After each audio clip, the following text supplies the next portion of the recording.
Hello, my intrepid social workers, my intrepid advanced generalist social workers. If you are enrolled in this class, you are likely pretty close to graduation, and I want to welcome you to Spring Syllabus Review with Professor Patti. We are going to be working off of, I really like this view rather than a presentation view because in the presentation mode, I keep losing screens. So you can see here, we have 13 slides and we're going to get into some content today. So to begin with, I already have opened my handy dandy 34-page syllabus, which is on a PDF right here.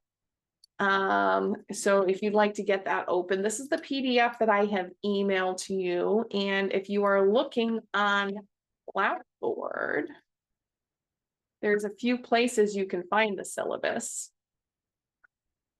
See what I mean? Just PowerPoint ain't gonna cut it.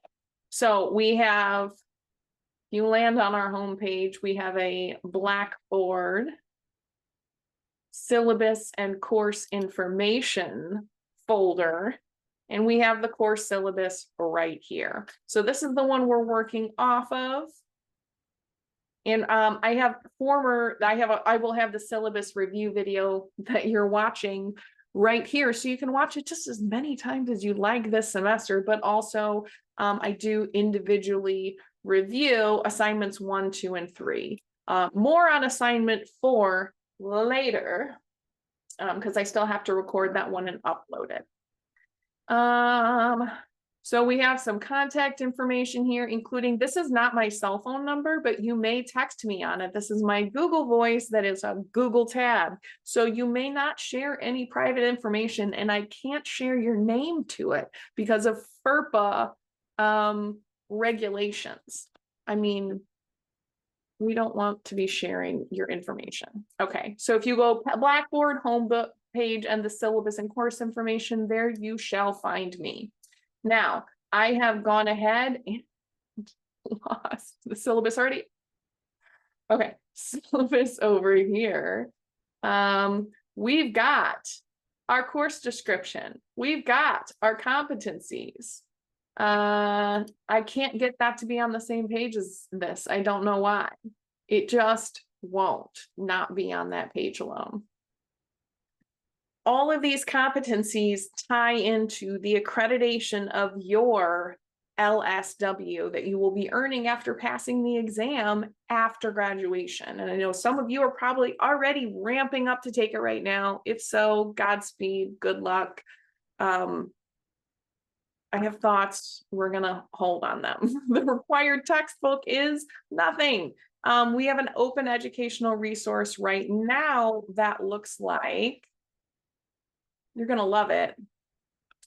It looks like this, because if you've been in nonprofits for any length of time, a Google Sheet or a Microsoft Excel sheet is going to be how you organize some of your make or breaks. So the librarians at Cleveland State are working with me to put this into a format that will be permanently available to all humans. We're shooting for December of 2025 that we're going to publish this, and this will just be out in the ether and anyone can use it. So there's about probably 20 research articles or journal articles. I'm going to open one right now and see if I can pull it in. That is from the National Institutes of Health. Integrated neighborhoods are good for your health. So this is an example of one of your reads from Friday, June 7th, 2017. You can see it's pretty short, right? But it's got some really great information about how your neighborhood affects your blood pressure. So not just in Ohio, probably determinants of health. Everyone really loves the city of Louisville, Kentucky, because block by block, your predictability of how long you will live goes up or down by about 15 years. So 15 years of life. When we're talking about equity, that's what we're talking about. Here in the great state of Ohio, where we are or are about to be licensed social workers, we want every Ohioan to thrive. We want every Ohioan to have those essential grandparent years to engage in generativity for their family, because we know from adverse childhood experiences scores, that's how we build a stable society, is by protecting our childhoods, right? That's a great research informed intervention. We're going to talk about so many things with that. Now, there is a textbook which has been previously required, which is not required, and you don't have to buy it. You can probably check it out from a library. It's, you know, a couple $100 or $15, depending if you have a deal on it. But ultimately, I do refer to the home and text. There's some great organizational content in there that I refer to. And it's got some good loose organizing principles. But for the readings, what I have found teaching this class over the last 10 years is that my students have really loved the current research and have found it, you know, really informative for their work, their advanced generalist work with communities. So if we have additional reading, I will be providing them to you in the syllabus. I'm sorry, within 10 days notice to the change in the syllabus. Where is my Blackboard window? We're gonna move. Is it here? It's not there. That's okay. We'll get back to it.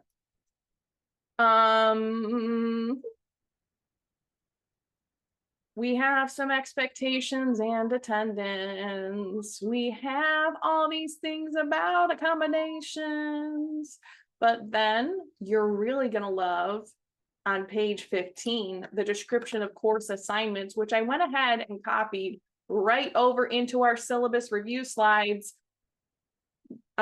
This course has been copied from semester to semester, and sometimes the dates in Blackboard or within the text of the syllabus here refer to other dates because we're changing them year to year. And when the week starts changes every year. So these are the due dates that I will hold you to when we talk about late assignments and points off per date.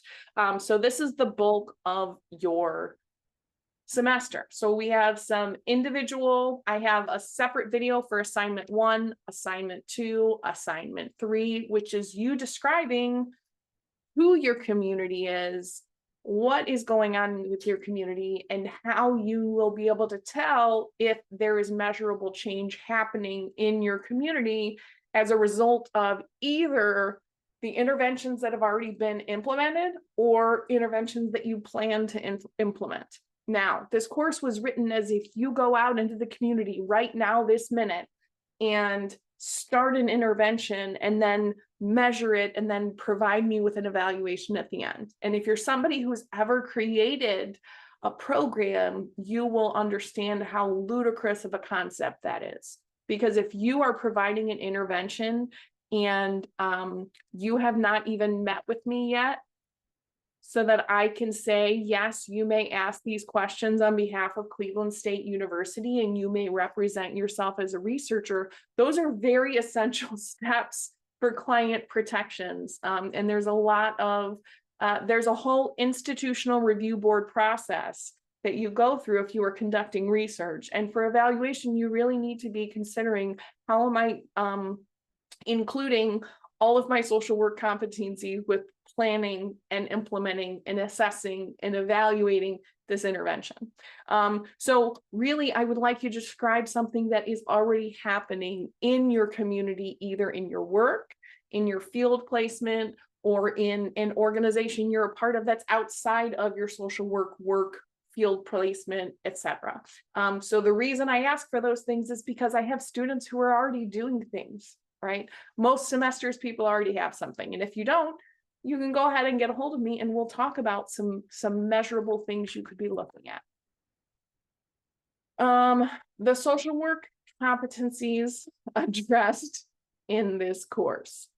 We are going to be demonstrating ethical and professional behavior. Not my ethics, not your ethics, not the ethics of Frontline University, of which I'm a proud graduate, right? But the ethics of social work, which is its own distinct profession. And this is very important. I had a patient's parent email me this week in the year of our Lord 2025, depending how you count time. I had a parent email me and berate me because I am not helping him enforce morality that the child, my patient's mother, is not forcing this child to engage in. And I very confidently said, it is outside the scope of my practice to enforce morality. My job is to address thinking errors and mental health with my patient. I am excusing myself from the morality debate, and that is to be settled between you and your co-parent. Wonderful. Code of ethics strikes again to save my behind. What a great response. Competency 2, we are advancing human rights, social and economic and environmental justice. So I hopefully and almost certainly will be interviewing someone who has already founded a conservancy called the Captina Conservancy, and is working to create another conservancy. So this person is not a social worker, and he's working on environmental justice. So naturally, my question is, how can social worker help? How can social work as a profession help? And how would social workers look at this intervention and this plan? And what can we learn, and how can we partner? So we're going to be talking with people in urban, rural, and suburban Ohio. And many of the social workers who are in rural Ohio work in 3 to 7 counties, depending on the coverage. So I think it's really beautiful to be addressing how we look at things as a state, because we have a state license. Competency number 3, we are addressing anti-racism. It's not enough for me to say I am not racist. First of all, it's a pretty oblique and meaningless statement, is it not? But to say as a profession, we engage in looking at how could this current policy be excluding people from participating. So I'm going to use an example that I heard from Audio Dharma, located in Redwood City, California.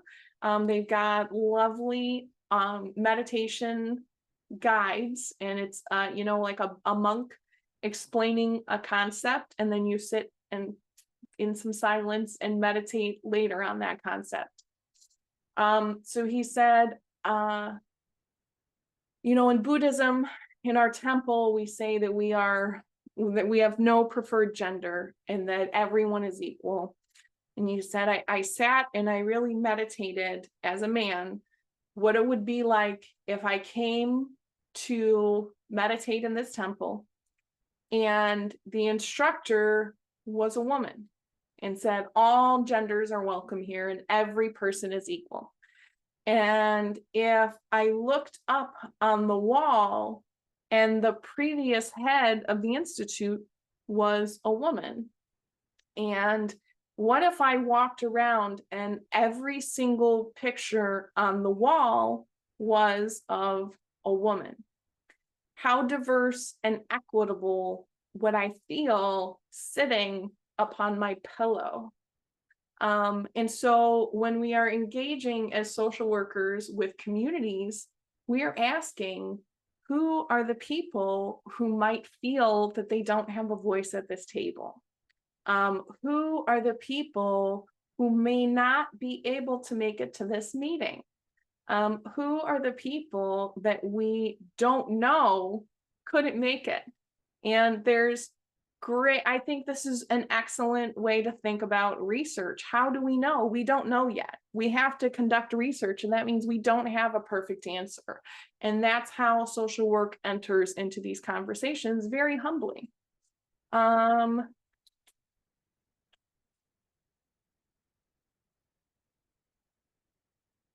Competency 4, we are engaging in practice-informed research and research-informed practice. What does that mean? Does that mean that we know everything? Does that mean that we cite articles off the top of our head. No, but I will say less in social work as a professor and more in community corrections when I'm supposedly the expert. When I'm talking about things, I had some wonderful, challenging friends who said, "Did you make that up?" And I have to say, I don't know how I know that.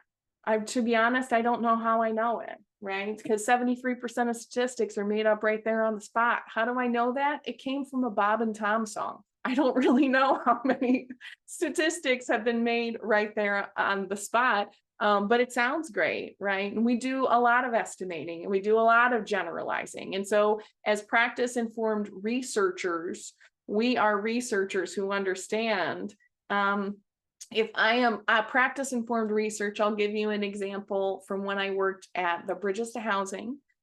Bridges to Housing was a critical time intervention where we had a very expensive interdisciplinary outreach team, and we were trying to help the 10% longest stayers of homelessness stay housed in Cuyahoga County. And we have all these evidence-based practices, and we have housing first, and we have training units, and we have things, and yet the longer that you are homeless, the more severe. We have a scale, we have an actual mathematical scale to determine your score.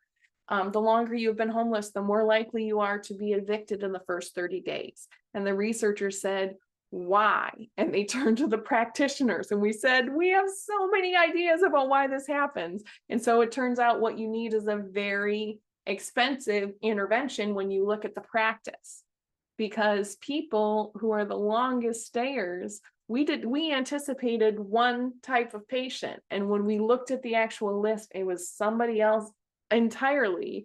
And it was not a realm of homelessness I was even familiar with. It was the unsheltered, unhoused, living outside homeless. So then I had to go out and do research on how to inform my practice to adapt it. That's competency 4. And we did that in developing a program that began, I think we started that one in 2012.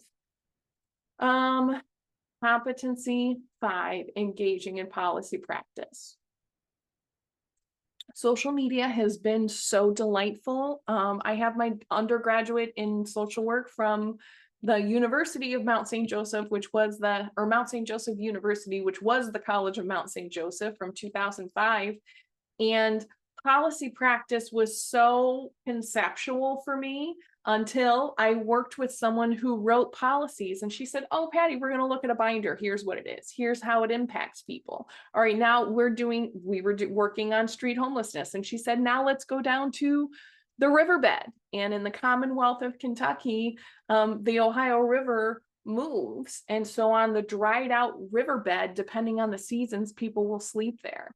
And the river, as Mark Twain says, changes course so rapidly. It's a different river every time you roll it, and people would be swept away. I had no idea, right? So engaging in policy practice, we have to understand what are the policies of how these people live.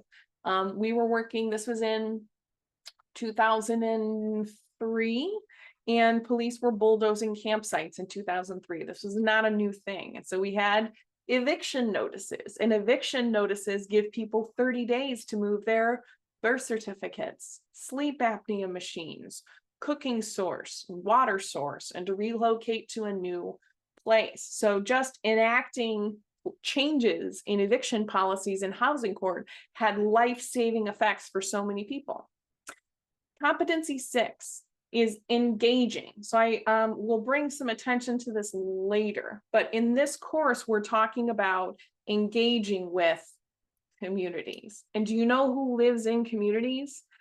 Individuals and families and groups and organizations make up that community. So in the Commonwealth of Kentucky, the community and the groups and the organizations are a different setup than in the state of Ohio, because there are organizational and policy differences between states and commonwealths that I had to learn. So you are going to be talking about the differences when you're engaging with, when you are assessing, when you're intervening, and when you are evaluating your communities. And we are understanding the individuals, families, groups, and organizations that live within those communities. And I have wonderful graphics that we're going to be walking through all semester. So we are going to look at the syllabus. See, you thought I wasn't going to be able to find it, but I got to tell you, don't count me out. Let's go to where we are. So today, week 1, we're going to be watching the syllabus review video, and you're also going to be reading Block 2009. I am not hopeful that between January 8th and January 11th, I'm going to be able to lock down my interview with What is Community. So many of these interviews are going to be viewed later in the semester when I can talk with the research librarians about what format to put them in, how to house them, and our radio podcast studio, when and where I can record them. And then we have schedules. So in social work, we are developers. We are program developers in the advanced generalist track. And so we understand program development. We have a ramp up phase. We have an implementation phase. We have a rollout phase. And we have an active phase. And we're just going to be taking it as it goes. And you guys are going to get all of this competence, or all of this content. So we have here the same columns from week to week. We have what week it is. Week 1 starts January 11th, and it ends on January 17th. So the start of the week, the end of the week. So all of these columns in between are what you are completing within that week. So understanding the challenge of change, social work as a still mirror. We are not in there to, this is not what we're doing in our communities, right? We are not swirling it around to see what comes up off the bottom. That is not it. The still mirror of social work comes in and says, I'm noticing things. Help me understand them. Help me understand how that came to be. So any assignments that are due are going to be in bold in this furthest right column. So journal 1 is due week 1. You can see journals 1, 2, and 3 come right in a row, and then journal 4. I cannot tell you how much this drives me crazy, the formatting of this. Don't worry, it's going to change, and we're going to have an uploaded copy because I'm still waiting on the final pages to be the rubric to be finalized. So weeks 1, 2, and 3, we have an assignment. Week 4, there's no assignment due. You're reading things, you're watching an interview, God willing, but every week there will be a lecture. Week 5, no assignment. Week 6, assignment 1 is due. Week 7, you do not have an assignment due yet, but at this point you've turned in journal 1, 2, and 3. You're talking about your communities, you're talking about your competency, you're strategizing what you might do, you're thinking about who you would like to involve, and you're turning in who is your community. So by the end of week 6, you have a pretty good idea of where you are. That's when I want you to be meeting with me after 2/21, which is why the assignment is here, but you're not actually due until mid-spring break. So over the course of those 2 weeks, again, there's nothing due. You have some lectures, you have some readings, but I would like you to be meeting with me so that I can make sure you're on track. Spring break, you have nothing due. You're going to have some discussion boards week to week, which I'll show you where you can find those. And then you have nothing due the week after spring break. You see, your assignment number 2, which is what is going on in your community, is due March 28th. Again, 2 weeks in a row, no assignment. Assignment 3 is due April 18th, and that is how will we know? What are the measurable, client report is a measurable outcome. How will you disseminate the information? Making it available on your YouTube channel, emailing the recorded YouTube presentation of your findings. These are all reasonable things that you will know how you're going to be interacting and measuring and disseminating information about your community and within your community. Again, nothing due for the next 2 weeks. We should have assignment 4. We should have a due date for that. Let's look at the syllabus review. Assignment 4. We have sections 1, 2, and 3 due on the 4th, the 11th, and the 18th, which is missing from our syllabus description here. That's all right. That's why this is before the semester. And we have a handy dandy Microsoft Word version that I can still edit and see. The week of 4/4. Do we have it in here? Hot diggity dog, we don't. So assignments.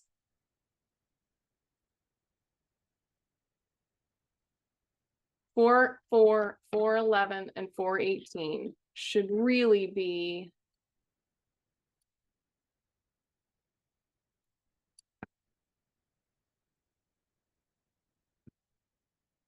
right here in week 12, 13, and 14. So I think I'm going to actually change the dates. This is so screwy. Do you see how beautiful it is that we have this syllabus review video to go through? So like I said, we're not live yet. It's January 8th, and we're going to have to edit it again. So these are the actual dates we're going to stick to and make sure that the syllabus completely lines up with it. Back to our journals, blazing ahead.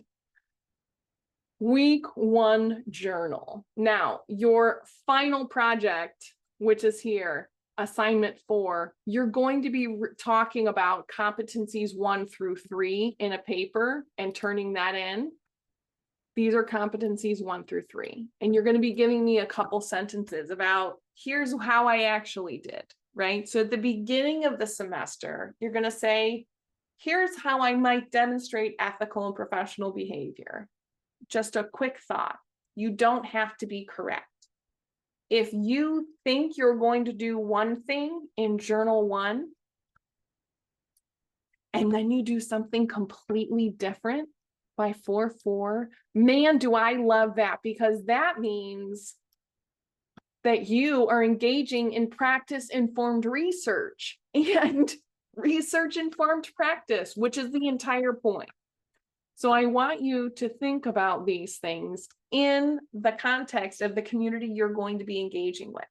Now, I work in Cleveland, I work in Rocky River, and I work in Barnesville, Ohio, which is Guernsey, Noble, Belmont County area. And so I could really think about any aspect of my practice and talk about it, but I'm just going to pick one. And maybe that will change, right? But we want to be kind of focused on each of these 9 competencies the way I just did in your syllabus review. Do you see how I talked about it a little bit? Not too specific, but I did specifically talk about some examples of ways that I know that I have engaged in these as a social worker. You're then going to pick 3 that are most relevant to the community you're working with.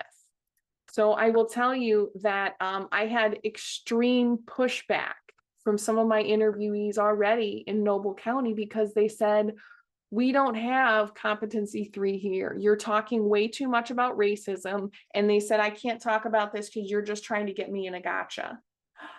And that's entirely not what I'm doing. I'm actually very interested in, from the social work code of ethics, how can we make sure that we have service social justice, dignity and worth of the person, importance of human relationships, integrity, and competence. How can I make sure that I'm engaging with this community where I do not live? I've been engaged with the community for more than 30 years, but I'm very much an outsider. So how do I advocate on behalf of clients? How do I look at the way that poverty is dispersing? What do I not know? And how do I not know how to look? However, the phrasing of my questions completely hid what was going on. So I really had to consider my language, right? So I might write 150 to 200 words about this experience and thinking, how am I going to engage ethically and with equity and with fairness to everyone involved if I have preconceived notions about the area? And I have preconceived notions because of the extremely high role of the Quaker community in abolition work from the time they came here, which is right around the time of the Revolutionary War, to the colonies of America. So the they have an underground railroad museum, and there's extensive abolitionists. There's extensive communal living resources. The city of Bolivar is in that area, which is the first communal city that was established in the neighborhood or in the nation. It's right on the national road. There was steam technology in the area. It's a phenomenal area for trains and for history. There are all these things that are not central to Cleveland, which had a lot more canal workers and different kinds of white European immigration during the same time. So I might be reflecting just on that in my reflection, right? And 150 to 200 words. So what I'm looking for in this initial journal is for you to be thinking critically about your competencies, because we're going to bring them up again at the end of the semester in your final summative assessment. So, and then you're going to be writing 3 or 4 sentences for each one of them, but more on that later.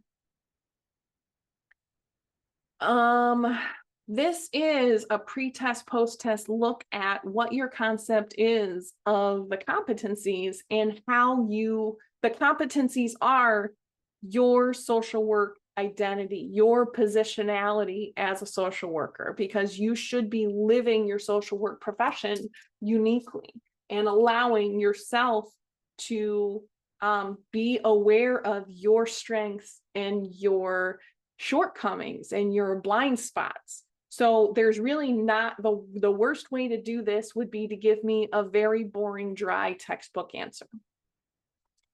Week 2 is strategy formation. So again, this is actually tying into your community intervention plan, and it's going to give you some thinks, right? So journal 1, journal 2, journal 3, and assignment 1, you're going to be looking at your community and formulating into it. And then we're going to have this wonderful conversation one-on-one, you and I, about your strategy and things that I've seen and ideas that I have and resources I've been exposed to. And that's where many of these articles came from, as a matter of fact. Oops, wrong one. Is teaching this course live and all of us going through our communities together and coming up with different ideas of open source information that you can continue to use and take with you after graduation, because many of you are going to be involved in your population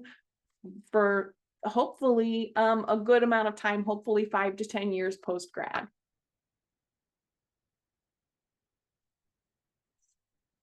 So your strategy, you're going to be considering an initial plan of how you're going to measure your effectiveness, what you know, how you know, what you don't know. No citations needed. These journals are not formal papers. Our week 3 is similar to tying into the policy coursework, which I believe you guys have taken 2 policy courses before this. I think there's one in your foundation year and another one in the semester before you take my class. So this is also a creative thinking exercise. I'd like you to list 25 people in your community who might have something to say about your plan. So my stakeholders are here. These are people I might want to interview, and I only have 1, 2, 3, 4, 5, 6, 7, 8, 9, 10, 11, 12, 13, 14, 15 people on here. I need at least 10 more. And those are people who might or might not even want to talk to me. But in creative thinking, we don't stop at 3. We don't stop at 5. We make the most exhaustive list. And then we go and do something else. And then we come back and revise the list. And then we set a timer and do it again. So I want you to think about sources of funding you are aware of, and you don't need to prove to me that these grants are available. But federally, what kind of funding is out there? I know that there are a number of violence reduction grants available through the Department of Justice. Maybe you have federal grants through SAMHSA, SAMHSA, Substance Abuse Mental Health Services Administration. SAMHSA.gov has calls for papers all the time. What county are you working in? What counties are you working in? When I worked in the Commonwealth, we had multi-county grants under the Commonwealth funding. Municipal, that would be city, village, township grants, or dollars, or stipends, right? Or not just funding, but also cooperative in-kind donations. Religious centers, and don't just think within your own religion, because most formal religions have some kind of a donation, either optional or mandatory, as a part of their giving back. And medical funding. So much of the content of an MSW clinical degree is medical or mental health, so fee for service, certainly. As far as the assignments 1, this should look actually pretty similar to things that you have done before in your social work program of selecting a community and describing its demographics. We've got some bullet points laying out what we are looking for. You do not need to have information from this, but please don't use Wikipedia as a source. These are some good websites that have clearinghouse data that you don't have to pay to create. Observations of the identified community. Please walk through your community, take public transportation in your community, talk about what public transportation is available or not available. In assignment 2, we are developing a community assessment. This does not need to be approved. People do not need to agree to have done it for it to count. You have a plan for who you'd like to interview. You have an idea of what you want to know. You have a draft of questions that you are submitting, where you are getting feedback from your professor that yes, you are comporting yourself in a manner consistent with Cleveland State University. When I say 3 residents who represent a cross-section of the community, diversity of thought, diversity of life experience, diversity of gender, diversity of population served. Because when we have a community, we have people who disagree on the means, disagree on the values, but are working to agree on the common goal, right? I don't know if global warming is real or not, and I'm not going to die on that hill arguing with someone, right? But I know that I want clean drinking water to come out of my taps, and I want clean drinking water to come out of everyone in my community's taps. So if that is my guiding principle, I need everyone who disagrees with me on other things to understand that I'm not debating trans rights right now. I'm talking to you about water resources, and I think that's something we can all get behind. So we need to have everyone at the table. These terms are not used correctly, but conservatives and progressives, people who want to conserve the structure of water safety in Cleveland that we already have, people who would like to progress it and make changes and identify needs that we have in our water intake and water waste management systems.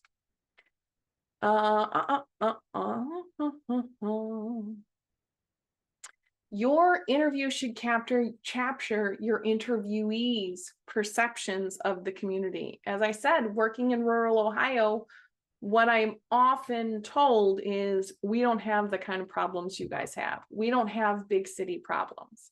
Now, someone told me that they don't have big city problems while we were taking pictures of bulletproof walls that were being put in the elementary school. That person was telling me they don't have big city problems. So I feel like that's a big city problem, gun violence in an elementary school. But it's not really, right? It's not. It's a safety problem, and it's a kid's safety problem, and it's an elementary school safety problem. So I have to make sure to express my interviewees' perceptions because it is their community, right? And the goal of a social worker is not to be like, well, I'm going to get all these things together. The goal of a social worker is to say, all these things are happening. How can we support it? What's working? What's not? How is it working for the individuals? How is it working for the families? How is it working for the groups, the organizations, and the community as a whole? Whose needs are being met? Whose needs are being excluded? So we're evaluating on a larger scale, and we're not inserting our own opinions into it, which is challenging for an interview, which I'm sure you all are going to see as I'm interviewing people this semester. We had samples of consent forms, which I feel like maybe the library is going to be helping me edit to make sure that they are up to date, because I based my consent form on an institutional review board informed consent form that Cleveland State approved for me in 2013, some time ago. All right, how? You're writing a 4 to 5, many times it's longer, 4 to 5 page paper that summarizes the strengths, weaknesses, threats of what has been happening. Often there are logic models included in this. We have a few examples of logic models in each week's course content.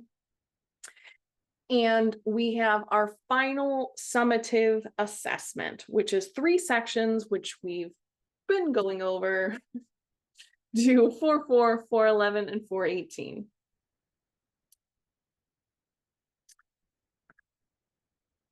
Week 1, week 2, week 3. Assignments. Here's a picture of me teaching sign language at a community gym in Cleveland. Oh, look at that little munchkin. That munchkin's an adult now. Your assignment 1, who is your community? Assignment 2, thinking about what's the common ground we're building upon. What is the water treatment, Northeast Ohio Regional Sewer District upgrades that we've already had, and what's the impact? I know that there is measurable data on this of how many times they had to open the overflow gates down at Edgewater Park with our combined sewer system. So how will you measure, and what is the common ground? What are we doing, and what's the disruptor of what we need to address? You have to pick one when you're looking at communities as your focus. Either we're talking about the problem, and we're how do we use our strengths to address it, or we're talking about the strengths and how do we build on those or how do we expand those? How will you measure the progress? So your summative experience, I kind of unhighlighted and then highlighted the words that I think are the focus. So for section 1, you're just talking about competencies 1, 2, and 3. You have no page requirements. I don't care if this takes you 1 page or if it takes you 15 pages, because competencies 1 through 9, you probably will be focusing on a few of them more than others, if you are engaging in a meta-analysis of Medicare users in your state, which someone did in 2024, that is a very different project than someone who is doing a bean poll out of a food bank truck about which days of the week they need, which is a different project someone did, right? This is the entire state of Ohio. This is a food bank truck that has a specific region it's serving and days and times that it can be there. So because of that, none of your projects are going to look the same. And I have no way to predict what your communities will be, nor should that affect your overall grade. So for each bullet point on here of competency 1, competency 2, and competency 3, I'd like you to write 3 or 4 sentences. Think about that basic paragraph we learned in English, where we have a topic sentence and then 3 supporting sentences and then a conclusion sentence, right? A 5-sentence paragraph, chef's kiss, that would be lovely. If it doesn't follow that exact format, that's okay too. What I'm looking for is for you to thoroughly cover each bullet point, not extensively cover each bullet point.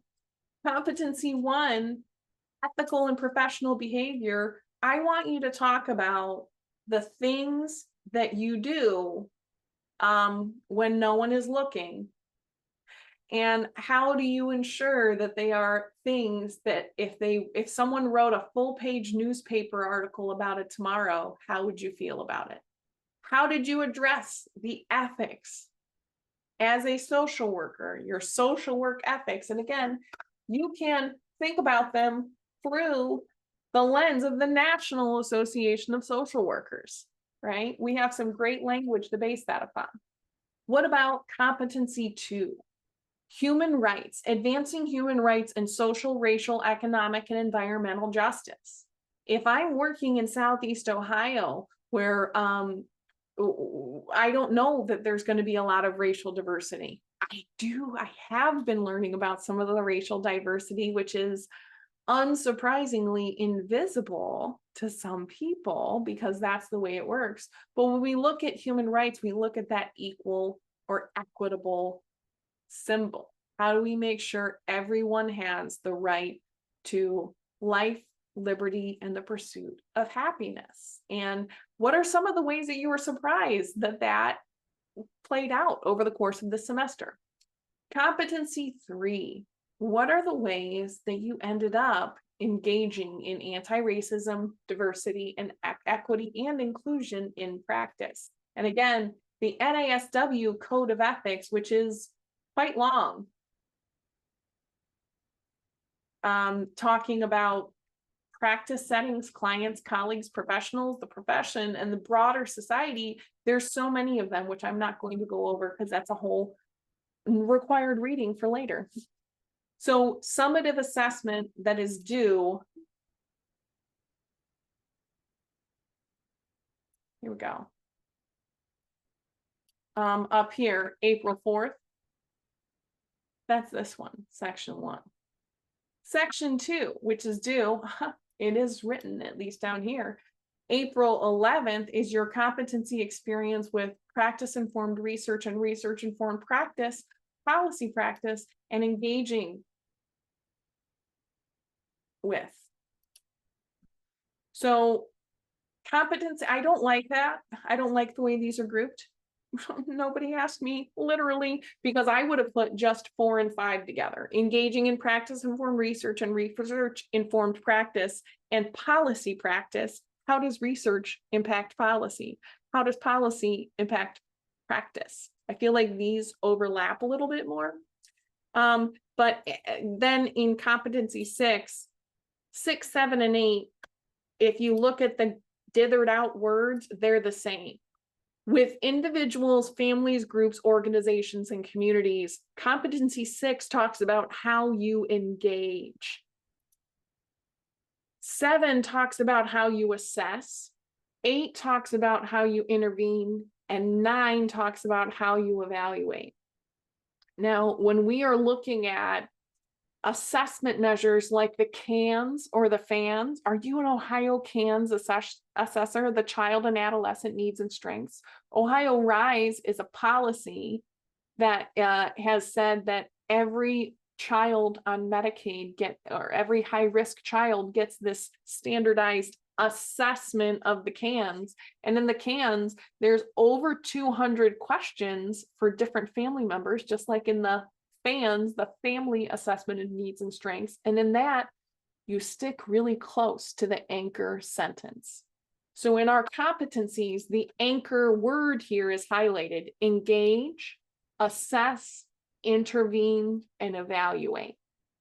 In how you carry out those engagement, assessment, interventions, and evaluations should look differently than how a nurse does it. And so help me God, it better look different than how a psychiatrist does it, right? Because that's an entirely different profession and we have different methods. That's the same way as in your social work exam, whether you take the advanced generalist or the clinical exam, we want to stick really close to the root of the question and what is there. So I can, as a social worker, assess an individual. I can also assess a family. I can also assess a group. I can also assess an organization. I can also assess a community. And that is what makes a social work license so powerful, and what makes the social work profession different than other professions that dabble their toes in the mental health and organizing fields. So as a social worker, how did you engage your community? And how did you engage your community with equity and inclusion and diversity in anti-racist ways? How did you, so that is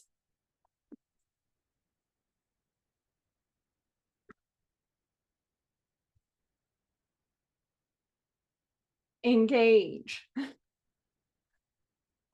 All right. Section 3 of our competency experience, you're going to be taking section 1 and then adding section 2 and then completing section 3.